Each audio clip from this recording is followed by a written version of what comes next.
بسم اللہ الرحمن الرحیم الحمدللہ رب العالمین والصلاة والسلام علی سید الانبیاء والمرسلین. معزز ناظرین اور مہمان گرامی، السلام علیکم. میں ہوں محمد بابر خان اور آپ دیکھ رہے ہیں اقبال اکیڈمی پاکستان کا یوٹیوب چینل. آج ہم ایسی تاریخی شخصیات کو خراج عقیدت پیش کرنے کے لیے جمع ہوئے ہیں جنہوں نے بر صغیر کی مسلمانوں کو یقین محکم اور منظم جدوجہد کا راستہ دکھایا. یہ نشست حضرت علامہ اقبال رحمۃ اللہ علیہ اور قائد اعظم محمد علی جناح کی 150 سالہ تقریبات کی ایک کڑی ہے، جس کا موضوع ہے میر کارواں. نگہ بلند سخن دل نواز جان پرسوز، یہی ہے رخت سفر میر کارواں کے لیے. میر کارواں محض ایک عنوان نہیں بلکہ ایسی قیادت کی علامت ہے جو قوموں کی تقدیر بدل دیتی ہے. علامہ اقبال نے اپنے افکار، شاعری اور فلسفہ خودی کے ذریعے مسلمانوں کے دلوں میں بیداری پیدا کی، جبکہ قائد اعظم محمد علی جناح نے انہی افکار کو عملی جدوجہد کے ذریعے ایک آزاد وطن کی صورت میں تعبیر پیش کی. آج ہم 80واں یوم آزادی منا رہے ہیں، اور یوں دی ہمیں آزادی کہ دنیا ہوئی حیران، اے قائد اعظم تیرا احسان ہے احسان. ہماری پہلی مہمان ہیں اسسٹنٹ پروفیسر کنزہ ناز. آپ پاکستان اسٹڈی سے ہیں، گورنمنٹ کالج کوٹ خواجہ سعید سے. ہمارے دوسرے مہمان ہیں پروفیسر ڈاکٹر جاوید اقبال بھٹی صاحب. قانون دان ہیں، سماجی رہنما ہیں اور معاشرے کی اصلاح کے لیے کام کرتے ہیں. ہمارے آج کے تیسرے مہمان ہیں پروفیسر ڈاکٹر وحید عثمانی صاحب. ماہر تاریخ ہیں، دانشور ہیں اور استاد ہیں، درس و تدریس سے گزشتہ 25 سال سے منسلک ہیں. ہمارے ساتھ پروفیسر ڈاکٹر عبدالرؤف رفیقی صاحب ستارہ امتیاز بھی موجود ہیں. آپ اقبال اکیڈمی پاکستان کے روح رواں اور ناظم بھی ہیں، جن کی قیادت و سیادت میں اقبال اکیڈمی پاکستان فکر اقبال کو ملکی اور بین الاقوامی سطح پر ترویج کے لیے دن و رات مصروف ہے. ہم اپنی گفتگو کا آغاز کریں گے ہماری پہلی مہمان پروفیسر ڈاکٹر کنزہ ناز سے. میرا آپ سے میڈم یہ سوال ہے کہ میر کارواں کے عنوان سے آپ کیا مراد لیتی ہیں؟ جی، سب سے پہلے تو السلام علیکم اور بہت شکریہ مدعو کرنے کے لیے. اہم موضوع پر گفتگو کرنے کے لیے اہم شخصیات کے درمیان آپ نے موقع فراہم کیا. اگر ہم سادہ سا مفہوم لیں میرے کارواں کا تو وہ یہی بنتا ہے کہ قافلے کو آگے لے کر چلنے والا. اور جیسے کہ آپ نے شروع میں ہی حوالہ دیا علامہ اقبال کے شعر کا کہ نگاہ بلند سخن دل نواز جاں پرسوز، تو اس کے لیے پھر قائد اعظم جیسی شخصیت جو ہیں وہ بہترین آپ سمجھنے کے کارواں کو لے کر جو ہے آگے چلتی ہے. کارواں کو لے کے چلنے کے لیے صرف میرے کارواں نے اس کے آگے نہیں چلنا ہوتا، اس کو گائیڈ باقاعدہ طور پر کرنا ہوتا ہے. اس کی تمام مشکلات، تمام مراحل، تمام مصائب، ان سب کو سمجھ کر اور ان کی ساتھ ساتھ جو ہے تربیت کرنا ہوتی ہے. اسی طرح قافلہ جو ہے وہ آگے بڑھتا ہے. اور جیسے آپ نے دوسرا حصہ آپ کا سوال کا جہاں تک تعلق ہے کہ قائد اعظم محمد علی جناح، بالکل میں یہ سمجھتی ہوں کہ 100% جو ہے وہ میر کارواں کی حیثیت رکھتے تھے، اور ان پہ یہ ٹائٹل جو ہے وہ صادق آتا ہے، کیونکہ آپ نے ایسی صورتحال میں اور ایسے وقت میں مسلمانان بر صغیر کی رہنمائی فرمائی جب مسلمان سیاسی طور پر جو ہے منتشر ہو چکے ہوئے تھے. ان کو ایک پلیٹ فارم پر جمع کرنا، ان کو اکٹھا کرنا، یہ جو ہے قائد اعظم محمد علی جناح کا ہی خاصہ ہے. اگر ہم تاریخ کو راگ دیکھیں ان کے مسلمانوں کی سیاسی جدوجہد سے لے کے جو بنیادی مطالبات ہیں، بنیادی حقوق ہیں، وہاں سے لے کر آخری حتمی جو مطالبہ تھا جو کہ پاکستان کا مطالبہ تھا، وہاں تک کی تمام جدوجہد جو ہے اس چیز کی عکاسی کرتی ہے کہ قائد اعظم محمد علی جناح نے بہترین طور پر میرے کارواں کے طور پر جو ہے اپنا فریضہ سر انجام دیا ہے. جناب پروفیسر ڈاکٹر جاوید اقبال بھٹی صاحب سے بھی میرا یہی سوال ہے کہ بر صغیر پاک و ہند میں جب مسلمان ایک غلامی کی زندگی گزار رہے تھے تو کیا ان کے علاوہ کوئی اس لیول کے جو ہمارے میر کارواں کیوں نہیں بن سکے، یا اگر تھے تو سب سے زیادہ قائد اعظم محمد علی جناح کو ہی کیوں کنسیڈر کیا جاتا ہے؟ ذرا پلیز روشنی فرمائیے گا. سب سے پہلے تو میں اقبال اکیڈمی اور آپ سب لوگوں کا شکریہ ادا کرتا ہوں کہ آپ نے مجھے اپنے اس پروگرام میں انوائٹ کیا. دیکھیں جی، بات یہ ہے کہ میرے کارواں اس شخصیت کو کہا جاتا ہے جو کہ لیڈ بھی کرتا ہے، گائیڈ بھی کرتا ہے، ٹیچ بھی کرتا ہے اور ٹرینڈ بھی کرتا ہے. دیکھیں ہماری جو ایک قوم تھی وہ ایک منتشر قوم تھی، دوسرے لفظوں میں کہہ لیں اس وقت ایک ہجوم تھا. آپ نے ان کو باقاعدہ ایک اچھے طریقے سے ایک لیڈ بھی کیا اور پھر گائیڈ بھی کیا. جب آپ لیڈ کرتے ہیں، ٹیچ کرتے ہیں، ٹرینڈ کرتے ہیں، پھر آپ ان کے رہنما ٹھہرتے ہیں، پھر ان کو آپ قدم قدم پہ رہنمائی دیتے ہیں. پھر ان کے جو ویژن تھا وہ سب سے بڑا تھا. وہ اپنے ویژن، لیڈرشپ، دیانتداری، اصول پسندی کی وجہ سے میرے کارواں کہلاتے ہیں. اس وقت جو بیسٹ شخصیت تھی، دیکھیں علامہ اقبال نے ایک خواب دیکھا تھا، ایک فکر دی تھی، تو اس کی تعبیر کے لیے قائد اعظم بہترین ثابت ہوئے، اس لیے ہم اس کو میرے کارواں کہتے ہیں. بہت شکریہ. میرا اگلا سوال ڈاکٹر صاحب آپ سے ہے. ہم جاننا چاہیں گے، ہمارے ناظرین بھی جاننا چاہیں گے کہ علامہ اقبال کی جو افکار ہیں وہ قائد اعظم نے کس طرح ان کو عملی طور پہ پیش کیا، اور کس حد تک وہ ان سے متاثر تھے جو علامہ اقبال کے افکار سے ان سے حضرت قائد اعظم. دیکھیں نا، ایک تو وہ اقبال کے اگرچہ کہ ان کی پولیٹیکل اسٹریٹجی میں فرق بھی رہا. شروع میں یہ دیکھیں کہ اقبال جو تھے وہ 1910 میں ہی سیپریٹسٹ بن گئے تھے، کہ انہوں نے کہا تھا، اور وہ جو بانگے درا کا اقبال اور ہے اور جو باقی جو کتابیں ہیں ان کا اقبال اور ہے.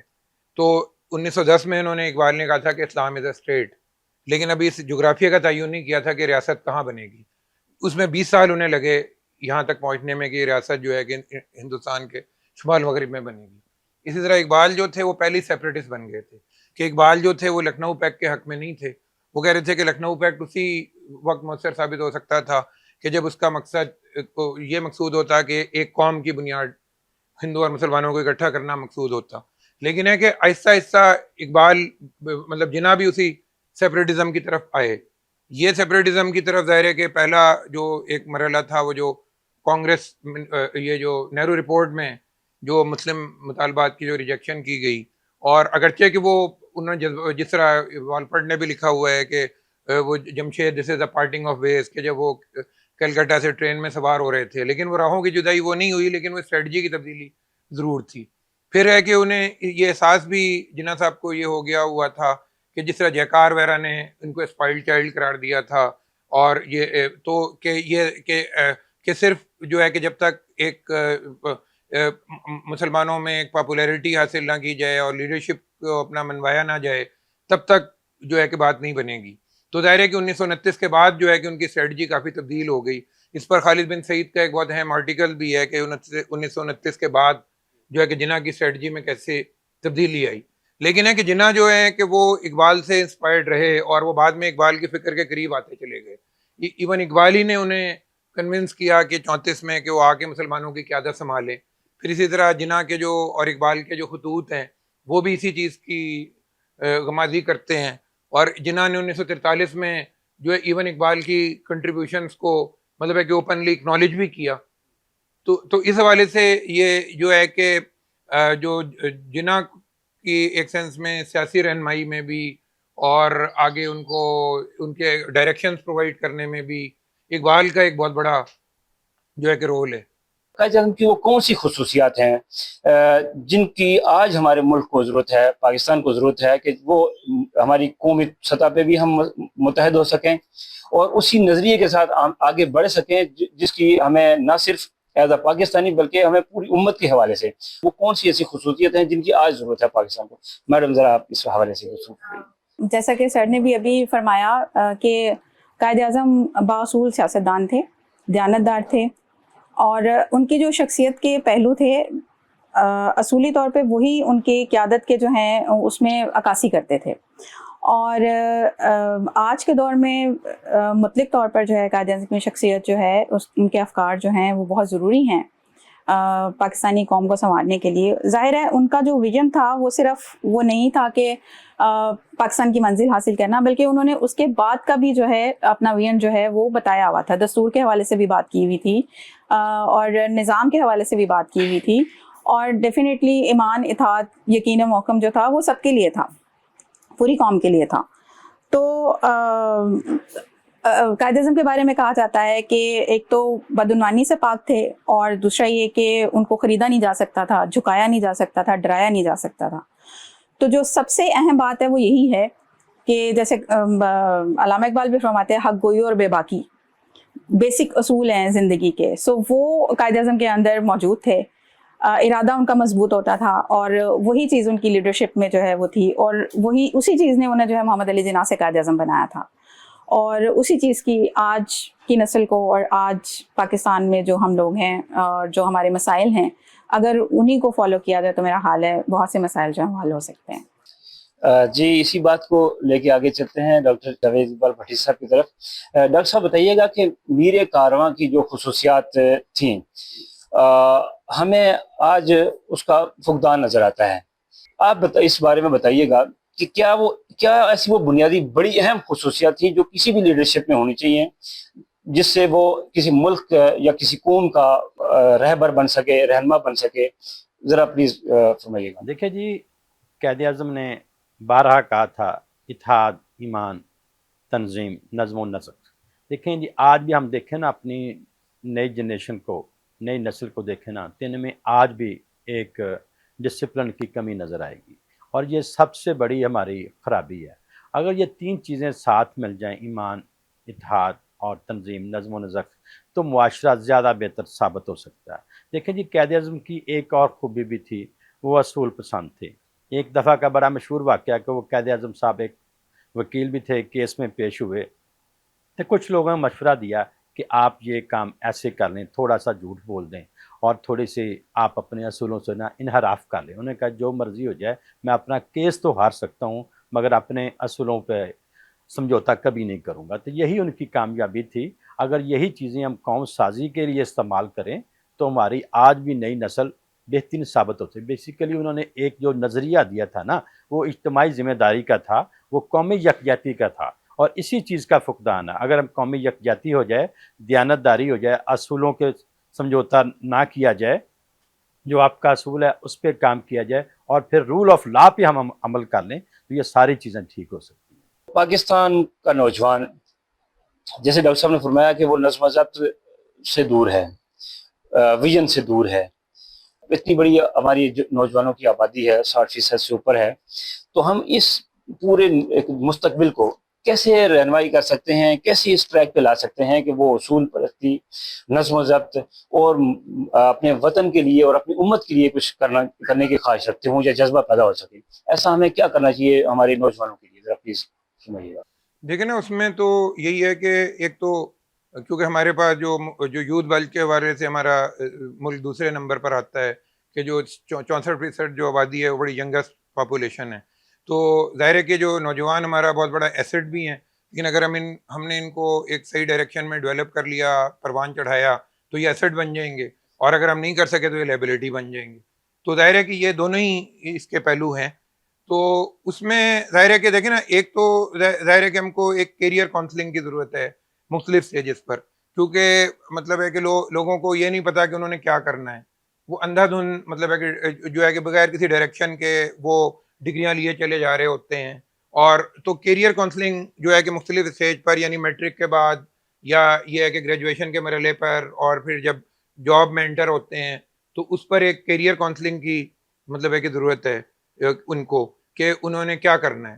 دوسرا ظاہر ہے کہ جو امپلائمنٹ اپرچونیٹیز کو کریٹ کرنے کی ضرورت ہے، تاکہ ان کی جو ہے کہ صلاحیتوں کے بہتر اظہار کا جو ہے کہ موقع ملے. تیسرا آبویسلی یہ ہے کہ صرف مطلب ہے کہ دیکھیں نا، ان کے مسائل کو حل کرنا پڑے گا.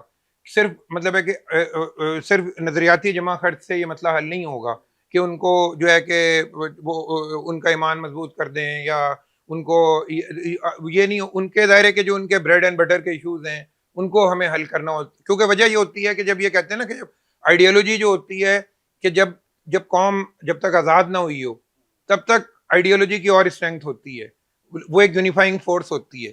لیکن جب قوم ایک آزاد ہو جاتی ہے تو آئیڈیالوجی کو سوشل ریئلٹیز کا سامنا کرنا پڑتا ہے، تو آئیڈیالوجی اتنی افیکٹو نہیں رہتی.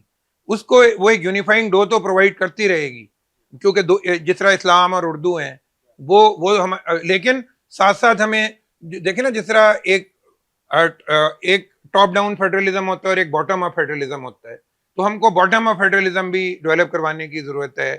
صرف ٹاپ ڈاؤن فیڈرلزم سے، ایسے زبانی جمع خرچ سے یہ مسئلہ جو ہے کہ حل نہیں ہوگا، کیونکہ ظاہر ہے کہ اب یہ ایک سوشل میڈیا کا دور ہے، لوگوں کو اویئرنیس بھی بڑھ رہی ہے، کانشیسنیس بھی بڑھ رہی ہے، لیکن مس انفارمیشن بھی ہے، ڈس انفارمیشن بھی ہے، وہ گائیڈ بھی ہوتے ہیں، وہ مس گائیڈ بھی ہوتے ہیں.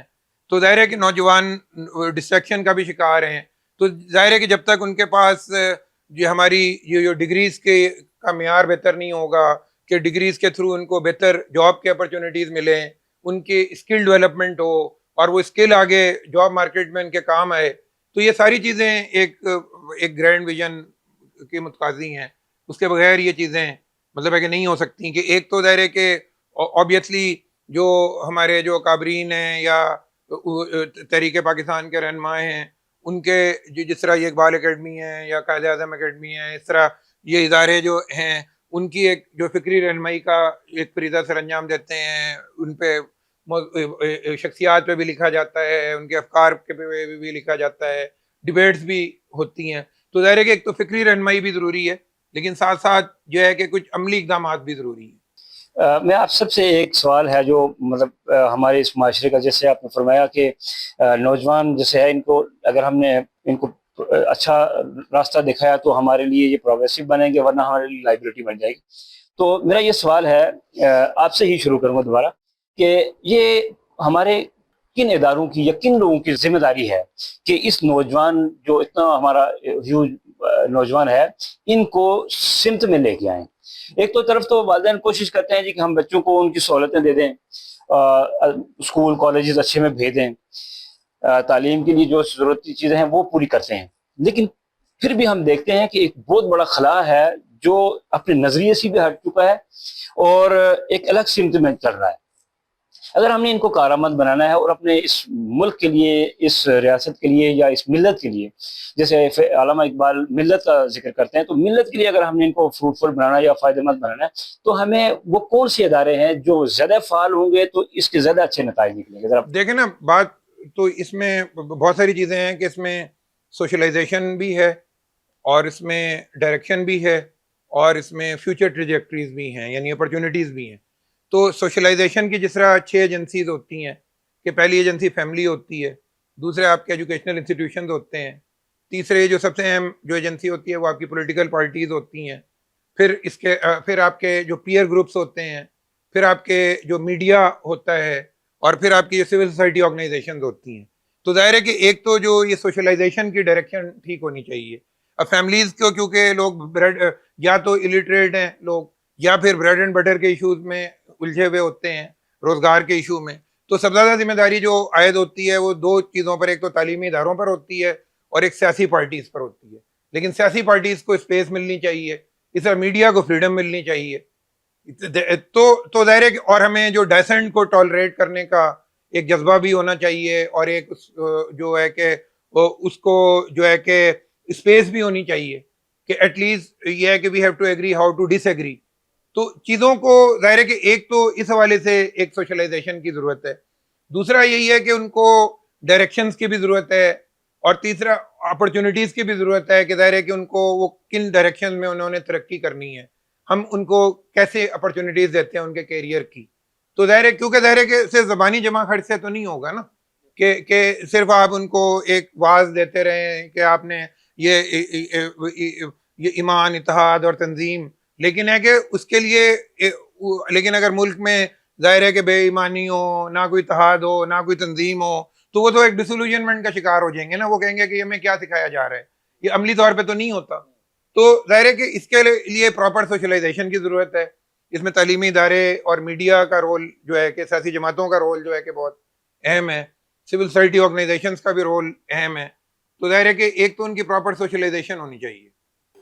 دیکھیے ڈاکٹر صاحب نے جن نکات کی نشاندہی کی، بہت بنیادی اور عمیق جو حل طلب موضوعات ہے، فیکٹرز ہے، جس کے ریفارم سے، سوشل ریفارم سے، بلکہ میں سمجھتا ہوں کہ ہمیں من حیث القوم نیشنل ریفارم کے لیے 1 سال بلکہ 5 سال اشرہ مختص کرنا چاہیے. تمام ہیلتھ کے حوالے سے ہمارے کیا ریفارمز آنے چاہیے، سوشل، جوڈیشل، پارلیمانی ریفارمز، یعنی ہم پارلیمنٹ میں کیا ریفارمز کر رہے ہیں، ہمیں کیا کرنا چاہیے. تو اس طرح کے ریفارمز سے ایجوکیشنل ریفارمز، اور ایک بنیادی جو مسئلہ ہے جس کو ہم اگنور کرتے جا رہے ہیں، اس ملک کا ایک اہم المیہ یہ ہے کہ ہمارا کریکولم ایک نہیں ہے. ہمارا ایجوکیشن سسٹم، یعنی ایک قوم کے لیے اس کثیر الثقافتی مملکت کو، اس کثیر لسانی مملکت کو جوڑنے کے لیے ایک سینٹرلائزڈ نیشنل کریکولم، مضبوط کریکولم کی ضرورت ہے. اب آپ دیکھیں کہیں انگلش میڈیم اسکول ہے، کہیں گورنمنٹ سکولز ہے، کہیں بیکن ہاؤس سسٹم ہے، پتہ نہیں کون کون سے سسٹم ہے. آرمی سکول سسٹم کا الگ ایک پیٹرن ہے. ایک سینٹرلائز نصاب ہو جس میں تمام اکائیوں کے، مشاہیر کے، زبانوں کے، کلچر کے تحفظ کے ایلیمنٹس بھی شامل ہو، اور وہ مضبوط نصاب اکائیوں میں اسٹرینتھن کرنے کے لیے ایک بہترین رول ادا کر سکے. نوجوانوں میں بے چینی نہیں بڑھے گی. طبقاتی نظام تعلیم کا ایک دیمک جو چھاٹ رہا ہے ہمارے یوتھ کو، وہ ختم ہو جائے گا. یعنی کتنے طبقاتی ڈویژن میں ہمارے نوجوان پس رہے ہیں، اور ادھر مذہبی جو درسگاہیں ہیں، مدارس کا نظام ہے، لاکھوں اسٹوڈنٹس وہاں زیر تعلیم ہے. اس کے لیے ایک پراپر وے کی ضرورت ہے. یہ خلا، یہ ویکیوم، مادی تعلیم اور دینی تعلیم اور معنوی تعلیم، یہ جو ہے اس کو سمیٹنے کی ضرورت ہے. ہمیں ایک سینٹرلائز، ہمیں دیکھنا چاہیے. یعنی دنیا کے دیگر ممالک میں ہم سے زیادہ ثقافتوں والے لوگ رہتے ہیں، زیادہ زبانوں، بلکہ وہاں تو زیادہ ادیان کے لوگ بھی رہتے ہیں. انہوں نے اپنے ایجوکیشنل سسٹم کو کیسے اسٹرینتھن کیا ہے. تو اس پہ سنجیدگی سے غور کرنے کی ضرورت ہے. میڈیا کے حوالے سے جو ڈاکٹر صاحب نے نقطہ پیش کیا، ہمارے پیمرا کو اتنا مستحکم ہونا چاہیے کہ وہ دیکھے جو اسکرپٹ ہم پرائم ٹائم میں، ہمارے جو ڈرامے چلتے ہیں 8 سے 10 بجے، اس میں جتنے بھی چینل ہے اس پہ لگام ضروری ہے. وہ ہم قوم کو کیا پلا رہے؟ اسکرپٹ طلاق سے شروع ہوتا ہے، طلاق پہ ختم ہوتا ہے. یعنی آپ فیملی کرائم ریٹ دیکھے، آپ جا کے کورٹس میں دیکھے. 70s میں جو فیملی کورٹ ریشو تھی، 80s میں کیا تھی، 90s میں کیا تھی، اور اب کیا ہے. کتنے ہمارا سوسائٹی کس طرف جا رہا ہے. ہم تو مرتے دم تک نبھانے والی قوم تھے. تو ہمارے سوشل ریفارمز میں یہ میڈیا کا بڑا رول ہے.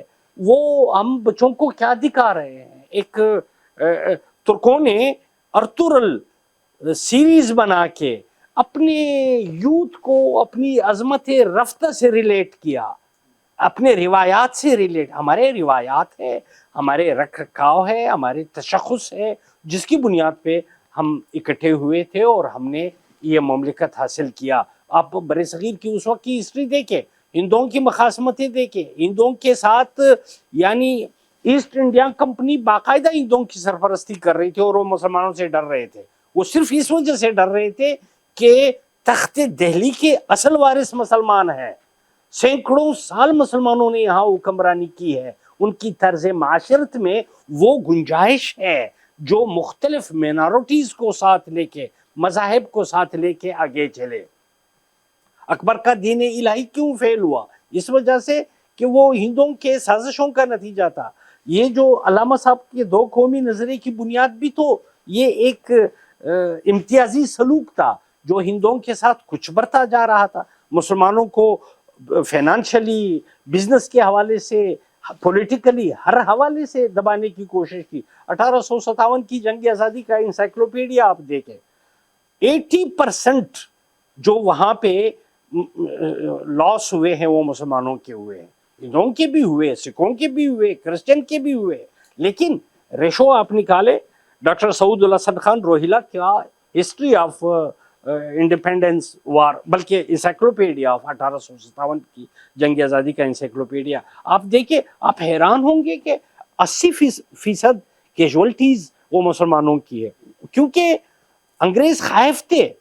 تو پھر قائد جیسے مدبر اور اقبال جیسے فلاسفر اس قوم کو خدا نے مسیحا کے طور پہ بنا کے مسلمانوں کی ایک حیثیت جداگانہ. اب اسلاف نے، میر کاروان نے تو ہمیں مملکت دے دیا، اب ہم کہاں لے جا رہے ہیں؟ پس چھ باید کرد اے اقوام شرق. 100 سال پہلے علامہ صاحب نے آپ کو ایک پورے شرقی اقوام کے لیے ڈیزائن دیا ہے، تو ہم اس ڈیزائن سے تو ملکی لیول پہ کام لے تو بات بنے گی. بہت شکریہ ڈاکٹر صاحب، ایک تفصیلی گفتگو آپ نے فرمائی. جیسے کہ آپ نے فرمایا کہ یہ ہمارا میڈیا جو ہے اس میں کردار ادا کر سکتا ہے، باقی جو ادارے وہ اپنا ذمہ داری ادا کر سکتے ہیں. ڈاکٹر صاحب آپ فرمائیے گا کہ جب ہمارے پاس ہم ایک آزاد ملک میں رہ رہے ہیں، آزاد قوم ہے، ہمارا نظام بھی ہماری مرضی کا ہے، تو پھر اس کے اندر جو ہم امپلیمنٹس کر رہے ہیں جو چیزیں، جیسے تعلیم کی بات ہو رہی تھی کہ تعلیم میں دوہرا رویہ کیوں ہے؟ پھر جب ایک قوم ہے تو کیا ایک اسپیسیفک خاص لوگ، خاص طبقہ ہی اس ملک کی تقدیر بدل سکتا ہے، یا پوری 25 کروڑ 26 کروڑ عوام ہے اس کے جو نوجوان جو پڑھ رہے ہیں 60% سے زائد جو ہے، کیا وہ بھی، چاہے وہ کسی بھی طبقے سے ہیں، غریب ہیں امیر ہیں، کیا وہ جو عام اسکولوں میں پڑھ رہے ہیں، عام یونیورسٹیوں میں پڑھ رہے ہیں، کیا وہ بھی اس ملک کا حصہ ترقی میں، کامیابی میں بن سکتے ہیں، یا صرف وہی لوگ جو مہنگی تعلیم حاصل کرتے ہیں وہ بن سکتے ہیں؟ ذرا فرمائیے. دیکھیں جی، اس وقت مجھے نا ان حالات پہ ایک شعر یاد آ رہا ہے: کیسے ممکن ہے کہ حالات کی گتھی سلجھے، اہل دانش نے بڑی سوچ کے الجھائی ہے. دیکھیں بات یہ ہے کہ قائد اعظم نے کہا تھا کہ آپ تعلیم حاصل کریں، انہوں نے تعلیم پہ زور دیا. دیکھیں جو ایجوکیشن ہے نا، اس کی بدولت ہی ہم سارے یہ کام کر سکتے ہیں. ڈاکٹر صاحب نے بڑی خوبصورت بات کی کہ ایک تو میرے ایک دوست تھے، جاننے والے تھے، انہوں نے اپنے بچے کو جی باہر داخل کروا دیا. وہ صبح اپنی نا بڑی سی گاڑی میں نا بچے کو چھوڑنے کے لیے اس کے اسکول گئے. اسکول والوں نے دیکھ لیا کہ یہ صاحب ایک نئے ہیں جن کا بچہ داخل ہوا ہے اور اپنی گاڑی پہ آیا، تو انہوں نے اس کو ایک وارننگ لیٹر جاری کیا کہ ان کے جو باقی بچے ہیں نا وہ آتے ہیں پبلک ٹرانسپورٹ پہ، تو آپ بھی اپنے بچے کو نا پبلک ٹرانسپورٹ پہ بھیجا کریں. اس سے جو ہمارا ماحول ہے وہ خراب ہوتا ہے. بچے نے ساری چیزیں سیکھنی ہیں. بیسیکلی بات یہ ہوتی ہے کہ جو آپ کے بچے ہیں نا، یہ آپ کا ایسٹ ہے، جو آپ کی یوتھ ہے وہ آپ کا فیوچر ہے. تو جو قوم سازی ہونی چاہیے، ہمیں سب لوگوں کو سوچنا چاہیے کہ ہماری یہ یوتھ ہے، کیا یہ قوم سازی کر رہی ہے، کیا اس پہ یہ پرفیکٹ ہے، اس میں کون سی خامیاں ہیں. یہ سب لوگوں کو نا مل بیٹھ کے سوچنا پڑے گا. جو ہمارا پیشن ہے اس کو پروفیشن بنانا چاہیے. بچوں کو جو ذمہ داری ہے نا، آپ اس کو سانس دلائیں. دیکھیں یہ ایک ہماری اجتماعی ذمہ داری ہے، ان تمام مسائل کو حل کرنا. ہم سیدھی سی بات ہے، یہ جو اجتماعی ذمہ داری ہے نا، سیدھی اور سیدھی اسٹیٹ پہ بھیج دیتے ہیں. سب سے پہلے آتا ہے سیلف، پھر سوسائٹی، پھر اس کے بعد اسٹیٹ آتا ہے. یہ ہماری اجتماعی ذمہ داری ہے. دیکھیے کہ یہ ٹیچر کا کام بھی ہے، اس کا کام یہ نہیں ہے کہ اس نے ایک ٹیچ کرنا ہے، اس کا کام ٹرینڈ بھی کرنا ہے. دیکھیں ہمارے جو آباء و اجداد تھے، دادے دادیاں تھیں، نانا نانیاں تھیں، وہ کیا تھی؟ وجہ کیا تھی؟ ان کے پاس حکمت تھی، دانائی تھی. وہ کہانی میں بچوں کو بہت کچھ سناتے تھے. جہاں تک ڈاکٹر صاحب نے بات کی ہے نصاب والی، تو وہ بہت اچھی بات ہے. نصاب ہمارا ایک ہونا چاہیے، بے شک وہ گورنمنٹ کا ہے یا پرائیویٹ سیکٹر کا ہے، تو یہ چیز ضروری ہے. پھر جو ہمارا میڈیا بہت ساری یہ چیزیں دکھا رہا ہے، وہ ہمارے رسم و رواج سے تعلق نہیں ہے ان کا. اب دیکھیں ہمارا معاشرہ، ہم اسلامی جمہوریہ پاکستان میں رہتے ہیں، تو ہمیں جو دوسرے ممالک ہیں ان کی تہذیب دکھائی جاتی ہے، پھر ایک بگاڑ پیدا کیا جاتا ہے. پھر وہ جان بوجھ کے جو خامیاں ہماری ہوتی ہیں ان کو ہائی لائٹ کیا جاتا ہے. ٹھیک ہے، میڈیا کا ایک کام ہے کہ وہ خامیاں ہائی لائٹ کرے، مگر اس کا ایک حل بھی کیا جائے. یہ بیسیکلی ایک اجتماعی مسئلہ ہے، اجتماعی ذمہ داری ہے. سب مل بیٹھ کر سوچیں تو پھر اس مسئلے کا حل ہو سکتا ہے. ہر قوم کی کوئی نہ کوئی روایت ہوتی ہے، اس کا اقدار ہوتا ہے. ڈاکٹر صاحب میں آپ سے جاننا چاہوں گا، تو جیسے کسی بھی، جیسے ترکش کی بات ہوئی، انہوں نے اپنا پورا تاریخ ایک سیریل میں، ڈرامے میں ہمیں ایکسپلور کر کے دکھا دی، پوری دنیا نے دیکھا، اور اس سے پتہ چلا کہ ان کی یہ روایات ہیں اور اتنے اقدار کے مالک ہیں یہ لوگ. تو یہ قوم کی پہچان ہوتی ہے، اس میں کوئی شک نہیں.